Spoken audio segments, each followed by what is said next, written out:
Hi, and welcome to the Sit Down with Suzanne podcast. I am your host, Suzanne. For those of you who are joining me for the first time, this podcast is about positive vibes only. This podcast is about infusing you with positive information to counteract the negative information that you are consistently bombarded with. It also follows the tenets of my brand, which is to inspire, to motivate, and to empower. And for my loyal fans, as always, I thank you for tuning in. I truly appreciate the honor that you give me by giving me your time. So, this bonus episode that I promised you is just going to be a very short recap of season one. At this point, you would have gotten the season finale, which I did with the phenomenal Kimberly Oliver, who was one of my phenomenal women for the Phenomenal Women series in February. What an outstanding conversation. I certainly enjoyed digging into the current political climate, the current situation, the state of the church, and just really digging deep and just having fun.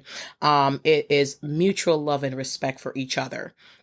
So over the course of a year, because I started the podcast last July 18th last year, I started out with Who Set the Standard for Beauty. I jumped in and I delved into so many different topics. I talked about fighting for your inner peace, about setting the expectations for your relationship, finding your purpose. I've talked about me never meeting a stranger, about being a mentor, about being okay with being perfectly imperfect, talked about collaborating over competing, talked about Harry and Meghan, celebrated Phenomenal Woman. I wrote a poem for Kobe Bryant, who tragically died. Talk about fate, the art of reading, releasing negative people from your life, racial injustice, the death of George Floyd. So much went into this year of podcasting. So, a couple of things. What was my decision to start a podcast? Well, I decided to start a podcast for a couple of reasons. Originally, I was going to do another project with the Sit Down with Suzanne name. And I was talking to a friend of me and my husband, and we really talked about just the podcast genre. And I said I was going to do it later on. And he was like, well, why not start now? And when I really evaluated and looked at it, I realized that there was nothing stopping me. And, I had talked about somebody that I truly admired, which was Angela Rye. Just love how she just hits them with the facts and the faces. She's just fierce, phenomenal, fabulous. Love her. And he loved her too. So we're like, yeah, definitely. So she was a definite inspiration of mine. So that was my decision to start a podcast. My goals for the podcast was to put something out there of value, to put something that was going to resonate with people, that was going to connect with people, and that people would walk away feeling inspired, motivated, and empowered, if not one, all three. And that continues to be my goals for today. I didn't start out to earn money or gain fame. I really genuinely wanted to help people. And I stay motivated by focusing on content that is authentic and true to who I am. So I don't have to put on a persona when I do the podcast. So it's a lot easier to stay motivated. I've taken some breaks here or there just because I've just gotten so busy with so much that I was doing. I didn't have an opportunity to complete this. And mind you, at this time, I was going to school to do a dual master's. So I certainly had a lot going on and working full time, the husband, the kids, and all that. So I listed some of the episodes that I did. My very, very favorite episode was the episode I did with my kids, Sarah Jessica and Sophia Grace. We talked about bullying, and it was just an incredible experience to sit down and chat with my kids. I can't wait to do future projects with them. I do have to thank Beyonce because she is my most popular episode. So I did an episode about Beyonce's love song to Brown Skin Girl, that song that she did. And to this day, it continues to be my most popular episode, my most downloaded episode.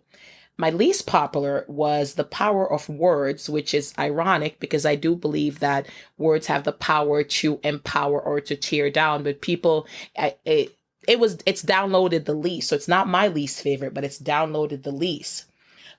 And for those of you who are looking to start a podcast, what I learned is that a podcast is individual. You can't compare yourself to others. You have to make sure that it represents you. And, you can take a break if you have to, but continue to be authentic. Continue to put out content that represents you. Your guest represents you. The views represents you. The topics. You can have a guest that disagrees with your views, but make sure that this is a guest that you want on your show. This is a guest that you're going to put out to your audience. So for me, if you're going to do a podcast, kudos, congratulations. I encourage you to do it. There's a wonderful, several wonderful groups out there that will help you. I personally do Buzzsprout. It's a great platform, easy to use, and I'm telling you, the support is top notch, and their videos are very, very helpful. What can you expect from season 2? Well, bigger, better, more fabulous, right? But there's going to be new artwork. There's going to be a lot of different guests. There's going to be better quality sound. There's going to be less mistakes. All right, maybe. I did throw that in there, but I don't know about that. I mean, I'm still me. I'm perfectly okay with being perfectly imperfect. It's going to be the same me, but hopefully I will have gained a little more wisdom. I would be a little more wiser. And, the podcast, it's about you guys. The content I put out is for you guys. So I want to make sure that I continue to put out content that you love. So I thank you for tuning in for season 1. I encourage you to catch up on season 1 on all the major platforms. I'm not going to tell you what they are. You know what they are. So tune in. Go on my website, www.positivelysuzanne.com. Follow me on social media for updates to my brand, to the podcast, to anything that's happening. Email me at Suzanne@positivelysuzanne.com. And on my brand, I'm Positively Suzanne on Facebook, Instagram, Twitter, and YouTube. So until season 2 in September, this is Suzanne saying bye-bye. Let's get fabulous.